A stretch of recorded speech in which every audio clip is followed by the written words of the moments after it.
conocimos por nuestro socio brasileño fundador, Armando Tadeo Rossi. Armando Tadeo Rossi nos dice: tengo una compañera en Argentina brillante.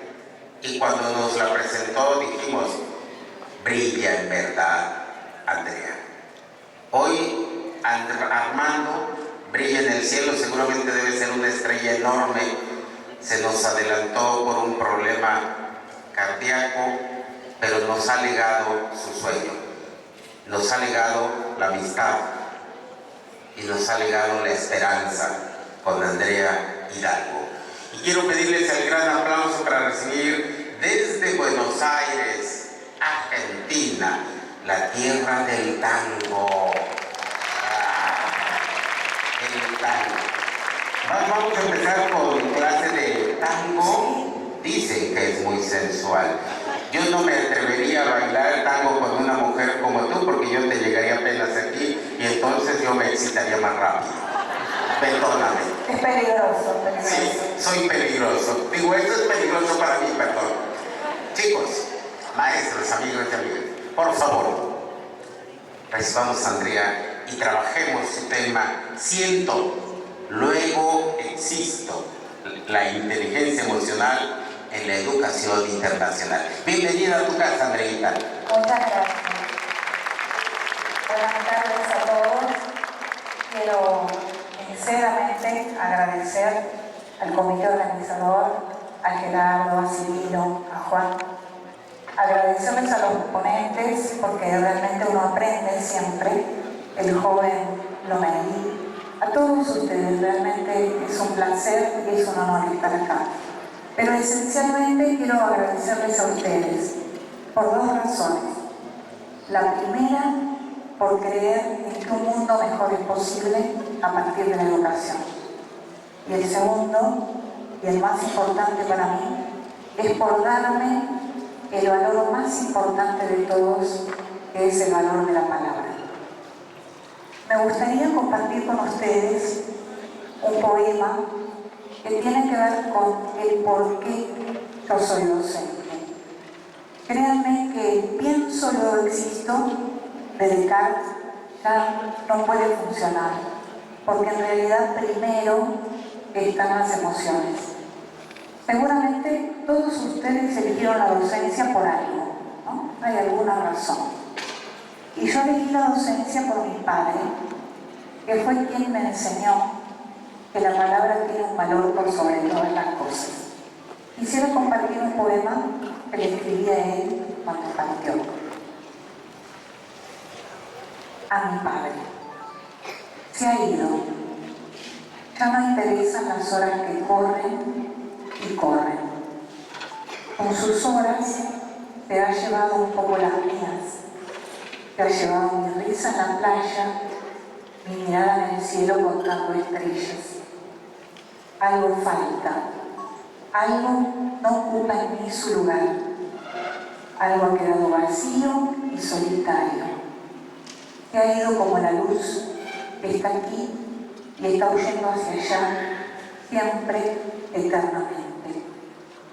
Se ha ido y ya se han perdido sus pasos por los míos, resonando en el enorme mar de los sonidos, y ya no puedo guardarlos. ¿Qué ha sido, papá? Y solo quedan asperezas en las manos ausentes y melodías lejanas bajo la tierra florecida. Y así, cuando era muy niña, mi papá, cuando teníamos 4 o 5 años, me regaló mi primer libro. Y yo era muy pequeña, no sabía leer, todavía no decodificaba, ¿no? Era como una suerte de jeroglíficos. Pero agarré ese libro, lo abracé y lloré. Y ese día supe que mi vida iba a estar vinculada para siempre con la palabra y con la literatura. Y así me hice docente y así empecé a trabajar en esto que amo tanto y que seguramente cada uno de ustedes tiene una emoción, un sentimiento que los transforma en docente. Y bueno, así es, coincidiendo con tantos autores de antropología del sentimiento, Ya no podemos decir hoy que el pensamiento está primero. En realidad lo primero son las emociones. Lo primero es el modo en el que siento y percibo el universo. Y en ese mundo de sentimientos nosotros coexistimos con nuestros alumnos. Recién comentaba Irma las angustias, las depresiones, las diferentes situaciones por las que nos toca pasar a los docentes. Y pensaba, ¿qué pasó en Argentina? ¿No? ¿Qué pasó en Argentina? Y no va a quedar bandera en pie, ¿no? De acá que termine este foro, no queda bandera. ¿Y qué pasó en Argentina? El docente fue muy maltratado por las políticas educativas. Nos fue muy mal. Los docentes trabajamos denodadamente, nos angustiamos, ayudamos a nuestros estudiantes, fuimos inclusive a los barrios carenciados, a las villas, y nos pasaba que poníamos el cuerpo a la enfermedad, no siendo médicos, no siendo enfermeros, no siendo del área de salud, y ahí estábamos acompañando con los sentimientos involucrados a nuestros estudiantes. Y el reconocimiento para nosotros fue cero, ¿no? Al contrario, fuimos como aquellos perseguidos de la película. A los estudiantes les fue mal porque los profesores no pusieron demasiado de su parte. Y esto tristemente veo que se repite en todos los países de América Latina. Ojalá que a partir de estos encuentros, a partir de entendernos, de reconocernos como América Latina, empecemos a ver que esta realidad tiene que cambiar para todos. Siento, luego existo, por lo tanto, Descartes ya pasó. Y les cuento que estando en Chile, mi vecino y amigo país, me pasó una vez encontrar este escrito en una pared: te pienso, luego existo, ¿no? Fíjense cómo con esa proclesis pronominal cambió todo el sentido de esta idea de Descartes. Te pienso, siento amor, tengo sentimientos y por eso tengo existencia. Sin cambiar, ¿no es cierto?, el sentido inicial, cómo con esta proclesis pronominal pudimos dar vuelta de tuerca y empezar a pensar en los sentimientos. Hay una cuestión con respecto a la inteligencia emocional que no debemos olvidar. Hoy hablamos mucho de inteligencia emocional, ¿no? Lo escuchamos en las escuelas y esperamos que esto no sea solamente un término de moda, porque muchas veces sucede. Y nosotros vamos a entender las emociones como parte de la comunicación, que ese es el concepto, ¿no? No dejar por un lado el coeficiente intelectual y por otro la inteligencia emocional, porque en realidad está probado, porque muchos estudios demuestran que el 80% del éxito de una persona tiene que ver con la inteligencia emocional, no con la cognición. Y en realidad, en la construcción de la cognición están las emociones. No puedo separar las emociones de la cognición. Por lo tanto, debemos empezar a pensar en la inteligencia emocional como algo transversal a todos los contenidos de la escuela. Claro, los docentes pensamos, no, porque ya agregar más cosas a nuestro currículum, pensarlo como algo más que tenemos que hacer dentro del aula, no, tenemos que pensarlo como lo primero dentro del aula, porque las emociones están y van a estar ahí, y después de la pandemia, mucho más. Después de la pandemia nos encontramos con jóvenes angustiados, depresivos. ¿Cómo manejo esas emociones en el aula? ¿Las ocluyo? ¿Hago de cuenta que no están? ¿O construyo con el alumno que tengo? Porque muchas veces decimos, no, nosotros somos constructivistas, construimos, somos docentes pioneros, usamos métodos muy innovadores. Pero una cosa es trabajar con el alumno ideal y otra cosa es trabajar con el alumno real. Y ese es nuestro desafío, trabajar con el alumno que tenemos. Bueno, les cuento rápidamente que vengo de Buenos Aires, creo que eso ya lo saben. Es una ciudad cosmopolita, se darán cuenta por mi figura tonal, por el uso de la ensordezco mucho y a veces trato de controlar, ¿no?, ese yoísmo tan porteño, llamar, llover, suena como muy diferente al resto de los lugares de América Latina. Pero yo estoy, en realidad, dentro de Buenos Aires, bueno, es una cultura muy tanguera, esto que les decía antes, ¿no? Bailamos, la cultura se expresa, ¿no es cierto?, a través de todas estas manifestaciones culturales. Pero nosotros estamos en la periferia, estamos en La UTN está por fuera, digamos, de la ciudad de Buenos Aires y recibimos estudiantes que son de zonas muy vulnerables y que además son muchas veces primera generación de estudiantes universitarios en sus casas. La gran mayoría de nuestros estudiantes vienen de familias que no tienen ni siquiera el secundario o apenas a veces el primario completo. Por lo tanto, bueno, esos son nuestros alumnos, no es el alumno ideal, es ese alumno con el cual tenemos que trabajar. Bueno, y esto de cómo trabajamos las emociones. Y lo primero que quiero decir es que las emociones se tienen que trabajar en todos los niveles educativos y tristemente es en la universidad el lugar en el que menos se trabaja. Hay un desprecio de la emoción, hay un desprestigio, hay una tradición de creer que si pongo en juego la emoción, entonces la cognición está por fuera. Y la realidad, como dije antes, es exactamente lo contrario. La cognición no solo va de la mano de la emoción, sino que se construye a partir de las emociones. Pero hay un problema cuando las emociones no se expresan. Cuando yo no manifiesto esa emoción, cuando esa emoción se cristaliza, se ocluye, se tapa, surgen los estereotipos. Y el estereotipo es un potencial peligroso porque tiene que ver con una subjetividad que se transforma en realidad. Cuando nosotros creemos que el otro es de una manera determinada y yo construyo esa idea, y esa idea se empieza a compartir socialmente y se cristaliza, y eso se transforma en discriminación. Todos tenemos estereotipos y esos estereotipos los tenemos que romper. Y es en la educación donde tenemos que trabajar cada vez más en eso.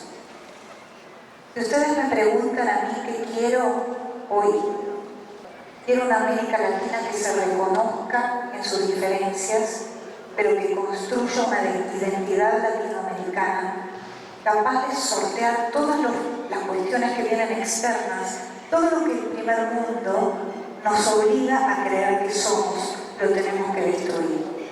Pero construirnos en una identidad tiene que ver con reconocer lo propio. No se trata de tapar quiénes somos. Para nosotros en Buenos Aires, voy a hablar de Argentina puntualmente, reconocer el origen está muy mal visto.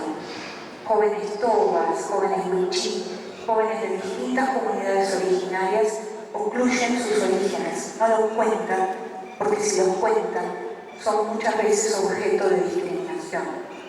Esto es lo que nunca tiene que pasar. Y por eso aprendo y apruebo todo lo que hace el pueblo mexicano. Realmente aprendo con ustedes. La universidad intercultural, escuelas interculturales, el respeto por lo propio. Y esto no significa no tener una mirada global. La educación tiene que ser global, la educación tiene que ser internacional, es de lo que voy a hablar luego, pero primero reconociendo lo propio. Y yo no puedo construir mi identidad, no puedo interactuar, no puedo construir una identidad colectiva si yo no me reconozco. Así que bueno, cuidado con los estereotipos, ¿no? Porque decimos el argentino se cree europeo y por ahí colombiano, pobre Colombia. Cuando se presentan algunos colegas dicen, soy colombiana pero no narcotraficante, ¿no? Porque en nuestra mente siempre está ese constructo, esa idea estereotipada de qué es el otro y cómo es el otro. Y así nos construimos estereotipos de todo el mundo, ¿eh? En todo el mundo tenemos una idea de cómo es, bueno, este se cree así, el otro se cree de otra manera. Y solo conociéndonos vamos a romper esas barreras. No se puede defender lo que no se ama y no se puede amar lo que no se conoce. Es fundamental que nos conozcamos para romper estos estereotipos y para que nunca más estas violencias que se generan con el estereotipo tomen curso en nuestras vidas. Bueno, por ahí hablaba Cirilo de la inteligencia artificial y me quiero detener un minuto en esto. Mi universidad, hace mucho tiempo, es una universidad tecnológica, viene trabajando con inteligencia artificial. Si algo le tenemos miedo es a la inteligencia artificial hoy.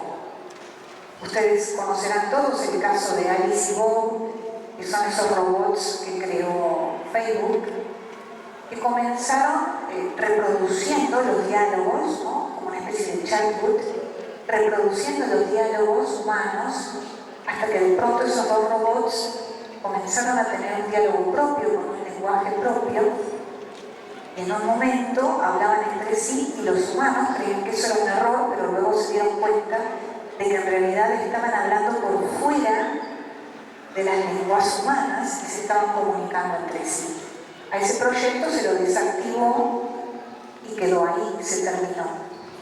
Pero la realidad es que la inteligencia artificial va a continuar, porque a mí pueden no gustarme algunos hechos o eventos de la ciencia y de la tecnología, pero los inventos no van a ser desinventados, van a seguir existiendo. A mí puede no gustarme la clonación, pero la clonación va a seguir existiendo. Entonces, ¿desde qué lugar trabajamos eso que pasa o que surge con la tecnología? Todo es posible desde la inteligencia emocional. Solo el componente humano es capaz de cambiar ese devenir fatalista que a veces tenemos con respecto a la tecnología. Solo lo humano es lo que puede cambiar y puede intervenir para que estas cosas no sucedan. Muchas veces escuchamos, bueno, el mundo va a ser destruido por la tecnología. El mundo podría haberse destruido 14 veces por la tecnología o más y no se destruyó. ¿Por qué? Por el factor humano, por la creatividad. Entonces, la inteligencia emocional hoy es obligatoria, debería ser obligatoria en todos los currículums de todos los niveles educativos. Y me gustaría llamar un poquito a la reflexión con un vídeo muy corto, que es una animación, en realidad es un animador, un colega norteamericano con el cual han trabajado muchos profesores de UTN, que nos llama un poquito a la reflexión sobre la tecnología.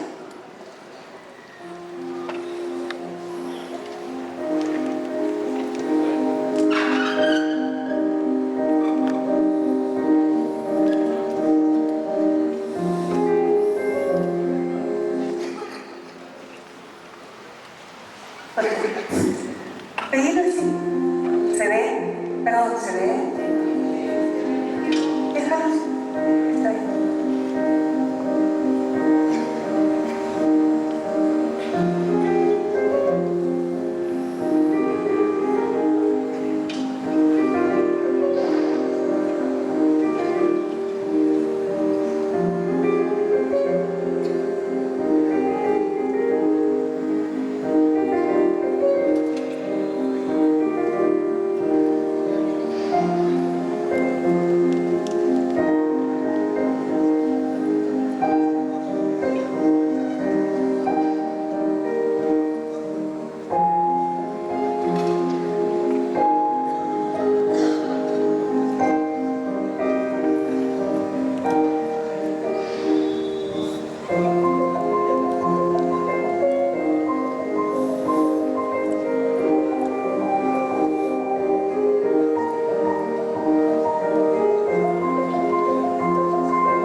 realmente no se trata de pensar en que la tecnología va a destruir a la humanidad, pero sí se trata de pensar qué hacemos con esto.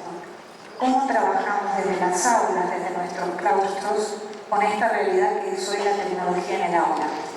No sirve concluir la realidad, ¿no? No sirve pensar que esto no existe o prohibir, como hablábamos hoy en el taller. No podemos prohibir que nuestros alumnos usen sus celulares, pero nosotros tenemos la responsabilidad de tener una intervención sobre eso, porque si no lo hacemos, este es el futuro de la humanidad. Si no interviene la creatividad, si no interviene la inteligencia artificial, este es el camino que vamos a seguir. Entonces, este llamado de atención es para que pensemos cómo tiene que ser la educación en el aula. Y pensando cómo tiene que ser la educación en el aula, recordaba lo que planteaba la UNESCO, ¿no? Cuando fue más o menos los principios del año 2000, hace mucho tiempo. Y la UNESCO propone que la educación debe ser global, claramente, que la educación debe ser intercultural, que la educación tiene que formar en habilidades. Pero Jacques Delors, cuando presentaba su trabajo acerca de cómo debía ser la educación en los próximos años, dijo que la educación debía ser una utopía. Y yo hoy lo comentaba en el taller con las colegas que me acompañaban. Cuando Jacques Delors dijo eso, realmente me molesté, ¿no? Me enojé, porque cuando nosotros hablamos de utopía, las utopías tienen siempre un elemento de algo que no se puede realizar. La utopía es algo que no puedo hacer, es irrealizable. Entonces dije, bueno, caramba, si la educación es una utopía, nunca vamos a poder avanzar en esto. Y muchos años después, leyendo al gran escritor Eduardo Galeano, escritor uruguayo, por si no lo conocen, que tiene un maravilloso libro que se llama Las reinas abiertas de América Latina. Es una especie de reconstrucción de la historia de América desde el lugar del conquistado, no desde el lugar del conquistador. Leyó o tuvo ahí un bello poema que se llama algo así como Ventana hacia la utopía. Y el poema dice más o menos esto: camino 2 pasos, se aleja 2 pasos. Camino 10 pasos, se aleja 10 pasos. Entonces, ¿para qué sirven las utopías? Para eso sirven, para caminar. Y de eso se trata la educación, de caminar hacia nuestro objetivo, de tener muy claro hacia dónde queremos ir y qué queremos de nuestros estudiantes. Entonces yo les quiero contar qué creo yo que tiene que ser la educación, hacia dónde creo que tiene que ir. Gracias, qué amable. Y entonces yo le puse un nombre, yo dije, bueno, para mí, seguramente cada uno de ustedes va a tener una idea, ¿no?, acerca de lo que tiene que ser la educación. Me toca a mí hoy, que estoy acá, desde este lugar, compartir con ustedes mis investigaciones y qué es lo que creo que tiene que ser la educación. Y para mí la educación tiene que tener 4 I, las 4 I's, ¿no? La primera I, algo que tal vez para ustedes es muy obvio en sus aulas, pero no lo es en Argentina y en otros países de América Latina. La educación debe ser intercultural. Necesitamos un diálogo entre culturas, pero no con una cultura hegemónica por sobre las otras. No se trata de sumar culturas, eso sería una mirada multicultural. Estoy pensando en una mirada de diálogo, una mirada intercultural. América Latina tiene que construir su identidad y va a construir su identidad conociendo al resto de los países de América Latina, interactuando, pensando cómo es el otro, construyendo desde el conocimiento del otro, no desde el estereotipo, no desde el prejuicio. Y entonces pensaba, bueno, la educación también tiene que ser inclusiva, claramente. He escuchado hablar a los colegas de México, que también evidentemente están mucho más avanzados que en Argentina, que ya empiezan a tener programas. La educación tiene que ser integral y tiene que ser inclusiva. ¿Y esto qué significa? Que ningún niño, niña ni joven tiene que quedar afuera. Todos tenemos derecho a la educación. Y ese derecho a la educación lo tenemos que ver reflejado en las aulas. La educación tiene que ser integral, tiene que tomar todos los aspectos, tiene que ser en valores, tiene que construir personas que sean creativas para ese mundo tecnificado, para ese mundo que nos deshumaniza. Entonces el docente tiene ese reto de crear a sujetos integrales. Pero la educación tiene que ser internacional. La educación no puede ser solamente local. Y ahí quiero contarles mi experiencia con la educación internacional. Porque tenemos el falso concepto de que si tenemos que viajar a estudiar, tenemos que ir a Estados Unidos o Europa. Voy a hablar de Argentina, igual tengo algunos datos estadísticos también. La educación internacional tiene que ser global, pero tiene que empezar por América Latina. Nadie, o muy pocos, por lo menos en Argentina, consideran que ir a hacer un viaje de estudios es a un país latinoamericano. Podemos pensar en Brasil, pero para ir de vacaciones. No pensamos en países latinoamericanos para estudiar. Estas iniciativas, esto que estamos haciendo hoy en este foro, esto es educación internacional. Y esto que parece hoy para ustedes tan obvio, no viene dado. Detrás de eso hay un esfuerzo ingente y hay una construcción de mundo, hay una idea de cómo debe ser la educación, de un camino hacia el cual tenemos que ir. Nosotros tenemos la responsabilidad y el compromiso moral de educar a nuestros niños en educación internacional. ¿Por qué? Porque cualquier joven en Europa, en Estados Unidos, piensa en viajar por estudio. En nuestros países esto no sucede.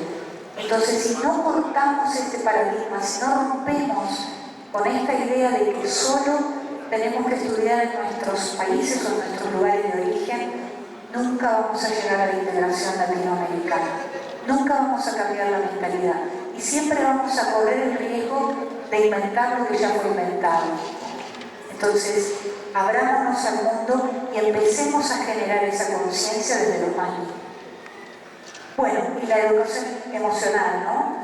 Siempre esa es la cuarta I, la inteligencia emocional, pero no por fuera, la inteligencia emocional abarcando de modo transversal, recorriendo a todas estas otras capacidades y habilidades que tenemos que fomentar. Bueno, lo que les decía, hay estadísticas, ¿no es cierto? Y esto estamos hablando pre-pandemia.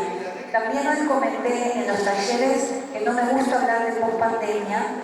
Voy a seguir la línea del doctor Manes, que es un colega argentino que trabaja mucho en neurociencia, fue el primero que trajo la neurociencia en la Argentina, y él habla de peripandemia, ¿no?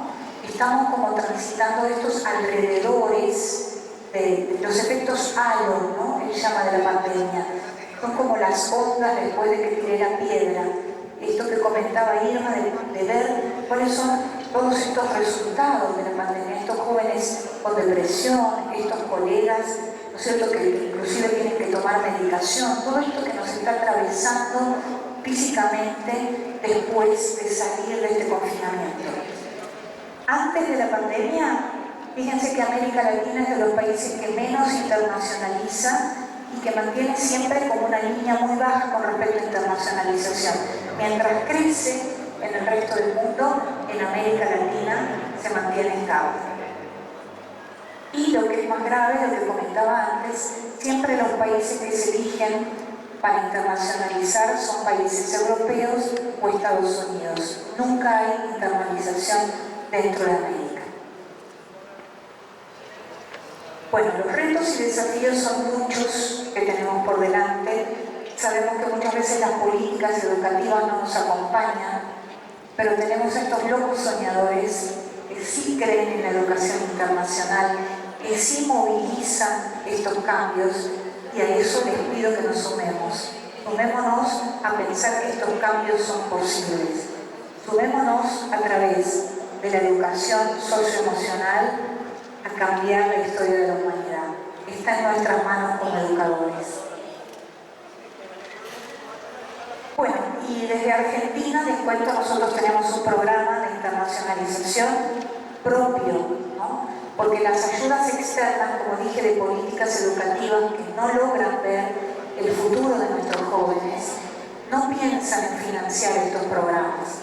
Entonces, Argentina, o por lo menos Buenos Aires, generó un programa propio de internacionalización, que es un programa de una semana, muy armado, muy pautado, en el cual nosotros lo que hacemos es, durante esa semana, a la mañana, nuestros estudiantes toman clases siempre de estudios contrastivos, es decir, cuando nuestros estudiantes vienen, por ejemplo, del área de marketing, toman marketing en Buenos Aires, en la UTN, pero de manera contrastiva, comparando cómo es el marketing, por ejemplo, en su país de origen y cómo es el marketing en nuestro país. Y luego, por la tarde, hacemos visitas técnicas, visitas educativas, para que los estudiantes también puedan incorporar dentro de su agenda de contactos organismos argentinos y de este modo también tengan posibilidades laborales cuando vuelvan a su país. Bueno, también vamos a tallerías y también la pasamos bien, ¿no? Hay como otras actividades además de esto. Y bueno, ahí nada más les quería compartir una imagen, como pueden ver, esto es en Brasil, estoy con un estudiante, amigo, que tiene la camiseta argentina. Esto parece algo de poca importancia, pero hay mucha rivalidad de fútbol entre Argentina y Brasil, rivalidades que no deberían existir si nos conociéramos. Nos amamos. El problema está en que estas rivalidades ya cristalizadas nos enfrentan y son deliberadas, créanme. Esto responde a ciertos grupos de poder que tienen mucha conveniencia en el enfrentamiento de América Latina. Y ahí el joven brasileño con una camiseta, toda una osadía, ¿no? Una camiseta argentina entre medio de todos los brasileños. Y bueno, ahí en algunas de las visitas educativas, nosotros en Argentina somos muy protocolares, muy formales, y bueno, en contacto con otras culturas también aprendemos que es diferente el trato, ¿no? con otros. Nos pasa, por ejemplo, que cuando van a visitar al decano, tenemos que darle un cierto código de vestimenta a nuestros estudiantes de Brasil que vienen con shorts y así como con un estilo muy diferente desde la vestimenta inclusive. Por eso es tan importante tener este estudio contrastivo cultural. Bueno, ahí también distintas visitas, la cena de camaradería, su certificado oficial y las encuestas de satisfacción. Esto que les decía, si no medimos, no podemos mejorar.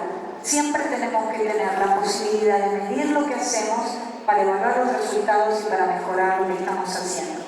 Como pueden ver, el 90% de los estudiantes encuestados manifestaron que el programa es excelente y mejorable, lo cual no nos sirve mucho porque necesitamos que nos digan qué tenemos que cambiar y mejorar para poder hacerlo perfectible. Un 7% dijo que era bueno y apenas creo que un 7% muy bueno y un 3% dijo que era bueno el programa. Entre las cosas que aluden nuestros estudiantes brasileños es que lo que más les molestaba era tener que madrugar todos los días o tener que comer comida argentina. Bueno, pero también para eso vamos, ¿cierto? No podemos pretender ir a otro país a comer lo mismo que comemos en el nuestro.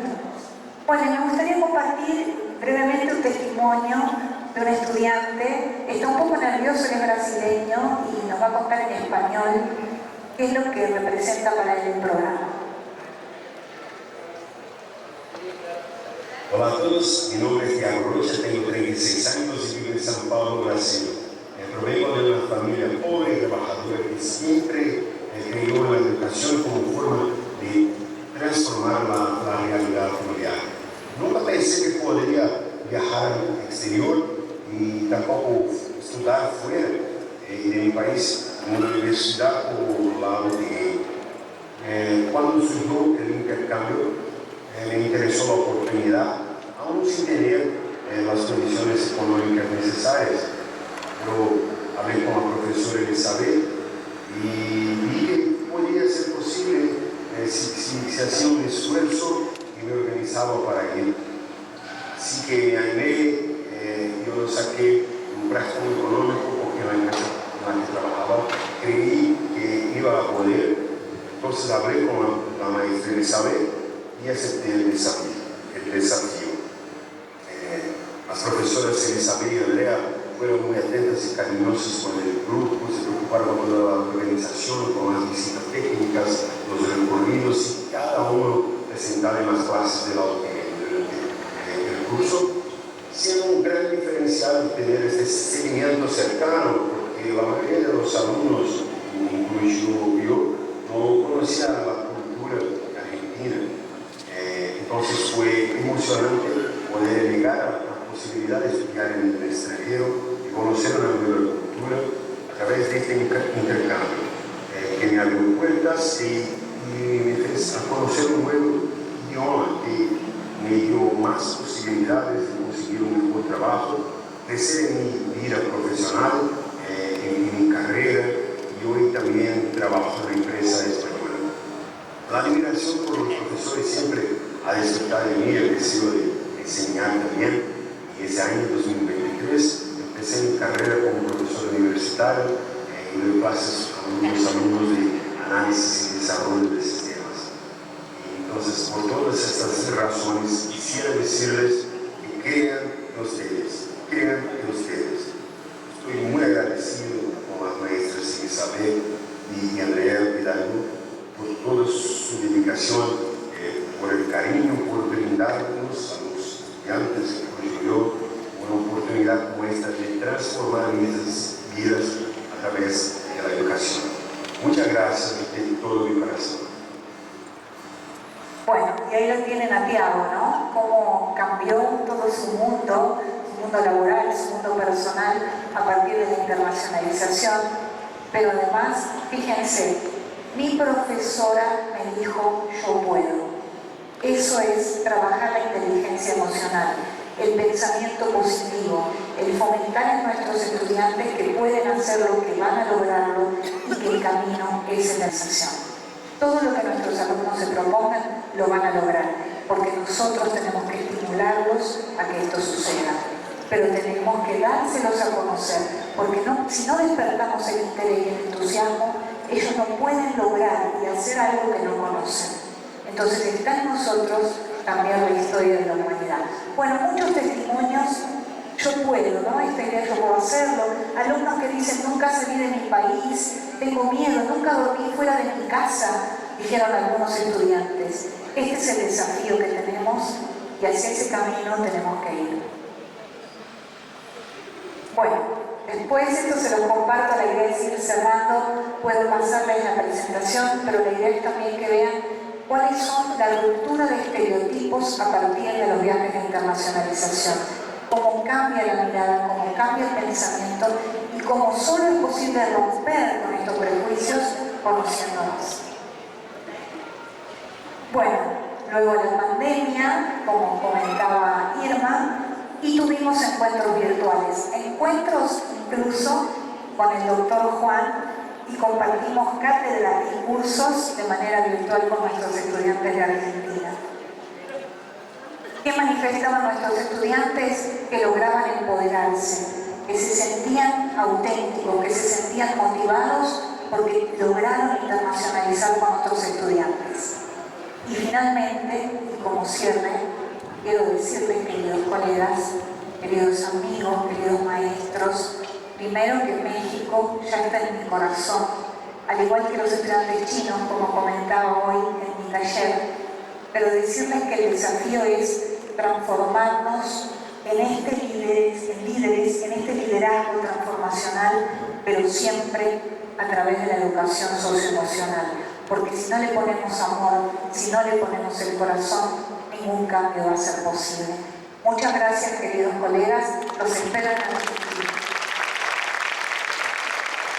Aceptando el reto de ir a Argentina, quiero pedirles a alguien que le haya interesado mucho ir a Argentina, bailar tango. Adelante, alguien que quiera entregarle a Andreita su reconocimiento. ¿Ya subió alguien, no? Nadie quiso subir. ¡Ah! Ya estoy corriendo. Corre.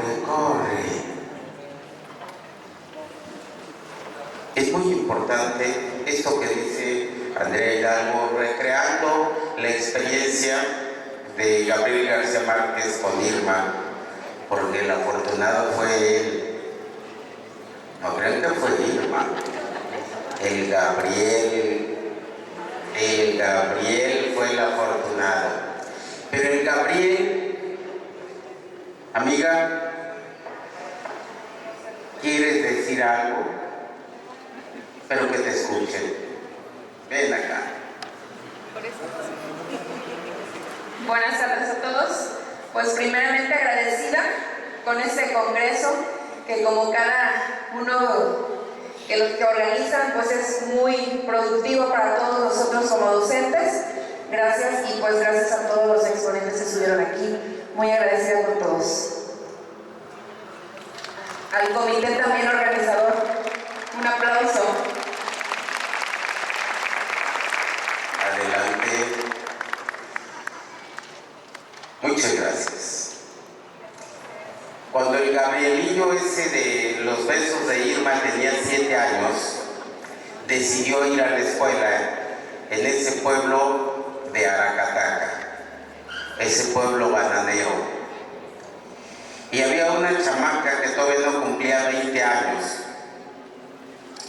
que había ido a una escuela católica y había sido educada con el método Montessori. Pero ella, sin haber estudiado para ser maestra, decidió ser maestra y fundar una escuela primaria en Aracataca. Así que la muchacha se puso a mandar diseñar muebles de acuerdo a la edad de los niños, al tamaño de los niños, acondicionó su espacio que le prestaron. El alcalde de Aracataca le dio nada más permiso, no le dio dinero. Y ella, bueno, parece que estábamos en México, ¿verdad? Pero era Aracataca. Y empezó, hizo la convocatoria, fueron muchos niños, entre ellos llegó el Gabrielillo. Cuando una madre llega a llevar a sus niños a la escuela, le dice a la maestra: ay, Rosita, yo veo que tú te esmeras mucho, yo veo que tú sueñas mucho, que eres muy delicada, pero ¿para qué? Dice, estos muchachillos a lo mucho van a llegar a la plantación bananera y ya. Y la Rosa, la maestra Rosa Ferguson, que no cumplía 20 años, le dijo: yo sueño con que por lo menos 3 de estos muchachos sean premio Nobel. Y en 1980, cuando gana el premio Nobel de Literatura Gabriel García Márquez, aquel chamaquillo de 7 años, a la primera persona que le habló fue a Rosa Ferguson, una maestra que tenía ya casi 80 años, que estaba viviendo en Nueva York en ese momento. Le dijo: Rosita, lo lograste. ¿Cuántos de ustedes quisieran estar en el lugar de Rosita? Yo creo todos, ¿verdad? Pues es el momento de soñar como Rosita, trabajar como Rosita y tener fe como ella.